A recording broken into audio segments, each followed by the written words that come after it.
If you wanted points, you got points yesterday. A&M, 45. Arkansas, 42. A little bit of weather delay did not slow either offense down. We'll break this thing down, though. If you're an A&M fan or you're an Arkansas fan, make sure you are subscribed. If you're an Arkansas fan, this coaching conversation for you as to who could be the next guy in Fayetteville became a little bit more interesting these last 2 weeks. And if you're an A&M fan, hey, we were on the playoff bandwagon before the year started. We will plant the flag. We took A&M to be in the college football playoff. We've been wrong about a lot of things this year. So far, though, A&M has not been one of those things. So if you're an Aggie fan, make sure you're locked in. Make sure you're subscribed. We appreciate y'all in advance for that. Let's start with A&M. The talking point we've had for A&M over the course of the last few weeks that's been valid has been, well, hey, look at what they've done relative to what old A&M would have done. Old A&M would have folded in this spot. Old A&M would have read their press clippings and showed up flat against Auburn and gotten beaten. And I think that's true. But I think what we say about A&M after this game is how deep they are in this roster. Like, I think it's kind of the same conversation you have whenever you're dating someone and you talk about their personality and how great they are on the inside and how they treat wait staff and all that. And that is true. That is important. That has to be near the top or the top of the list for you when it comes to deciding on who's the right person for you. But guess what? I'm going to say the quiet part out loud here. You still got to be attracted to them. You still got to have a longevity there when it comes to you looking at that other person and saying, yep, I'm attracted to you. This is great. I'm excited about our future together, in addition to all the good things that make us a great match long-term here, okay? I look at A&M. I like the way they look. Because last year, they lost Le'Veon Moss down the stretch, and they were totally different offensively.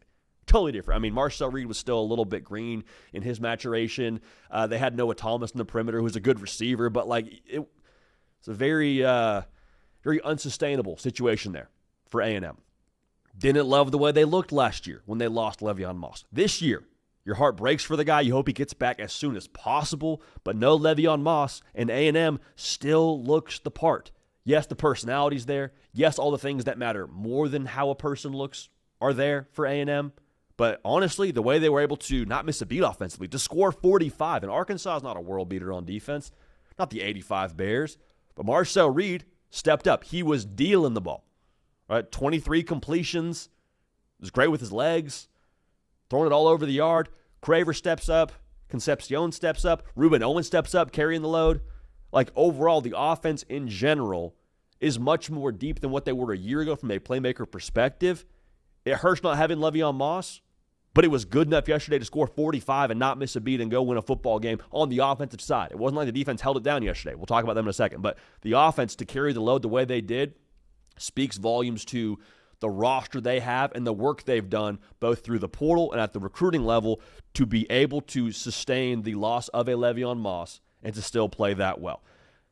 I think great teams understand what games require, and Mike Elko hit on this a little bit in his post-game press conference the other day. A&M seems to have this innate ability to understand, hey, today is going to be the offense's day because the defense is having trouble. Or, hey, against Auburn, defense, we need you to hold it down. The offense is having a little bit of trouble getting going here against that Auburn front seven. Great teams have a certain sixth sense, rather, a third element of their game outside of the offense and defense to be able to get into that feel and flow of the game. And to have that to go with the talent of A&M, I think is massively important. Because yesterday, defense wasn't awesome, and I'd be more concerned about the defense if I hadn't seen them have some good spots before. But to be able to legitimately understand what the assignment is as a football team, as an offense for Marcel Reed and for that receiving core, and to have the competitive stamina to keep showing up, that to me is also what makes this A&M team different. Not just the fact they handle the spot, not just the old talking points we've had over the course of the last few weeks of, well, A&M handling the spot, old A&M would have folded. Yeah, that's true. But I think that the awareness to step up in different spots for A&M from the offensive and defensive side of the football, and the offensive side of the football in this game tells me a lot about what they're going to be here down the stretch. The competitive stamina, though, what I just said a second ago, I think that definitely has to be mentioned. Because I think in college football, with the nature of what the sport is, 18 to 22-year-olds with a ball that's shaped funny and bounces in weird ways, and you're playing in different venues every weekend, it'd be very human nature for your football team to have a letdown spot after a big win or to play at a lesser caliber after a weather delay and you're on the road and all those things. And like A&M, it hasn't been perfect every week, but they have continued to show up and play well enough to win each week. Like Mike Elko said it, they make winning plays. They made winning plays yesterday. Made winning plays to put the game away when they recovered the onside kick. Made enough winning plays on the offense side of the ball to score 45. Again, like the winning plays genre of what A&M has is a differentiating factor for them, and that's, I think, a big part of the competitive stamina of what they are. So, again, I'm going back to the defense here. Never okay to allow what you allow on the ground. Never okay to allow 42 points. And I want to say this as direct as possible without riding the fence here. That's not okay, but I also think Arkansas is just good offensively, which kind of sounds weird to say when you consider what Arkansas's record is. Like, Arkansas came into that game being top 3 in America in yards per carry. Like, Taylon Green, if you weren't sold on him before yesterday, you should be now if you're an A&M fan. What he did with his legs in that game, nothing short of phenomenal. So I understand the frustration with the defense, but I also just think they played a pretty good outfit in what Bobby Petrino was pitching yesterday with that offense. So it's not okay, but I've seen the defense be good enough in different spots to where I'm not pressing the panic button right now on what that A&M defense is. Now, Arkansas.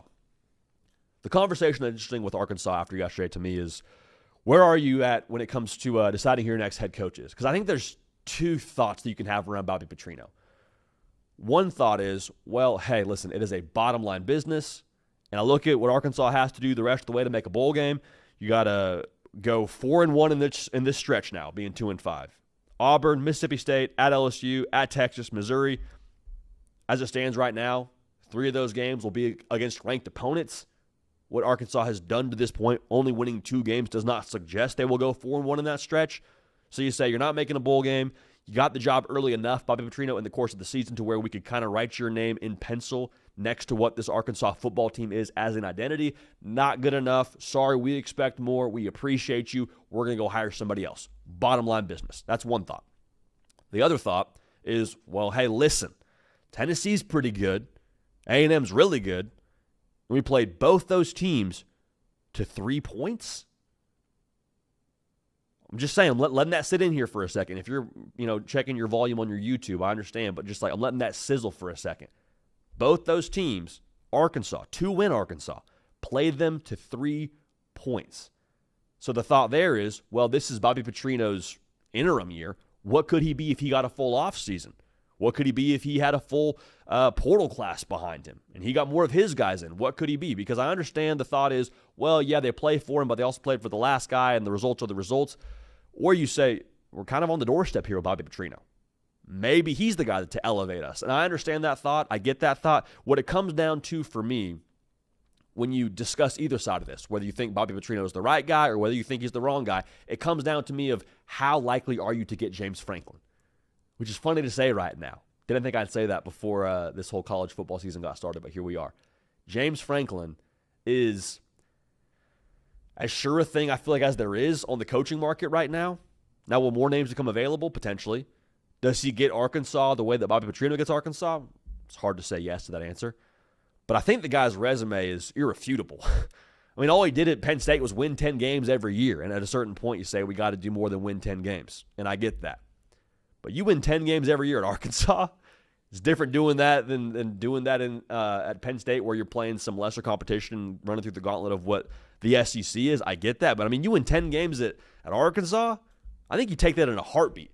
So if you think you can get James Franklin, I think you do that.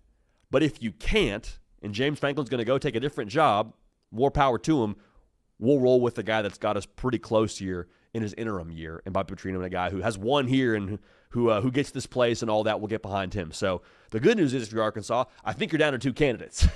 You got Petrino, or in a perfect world, you go grab James Franklin and you go be a team that can get over the hump here relative to what you've been the last couple of years, the proverbial hump of being a team that's fighting for a bowl game, and you go become, hopefully, in your own mind here, hiring James Franklin, a team that makes the college football playoff. So a lot of layers to yesterday's game. I feel like we're learning a lot more about Arkansas as the weeks progress.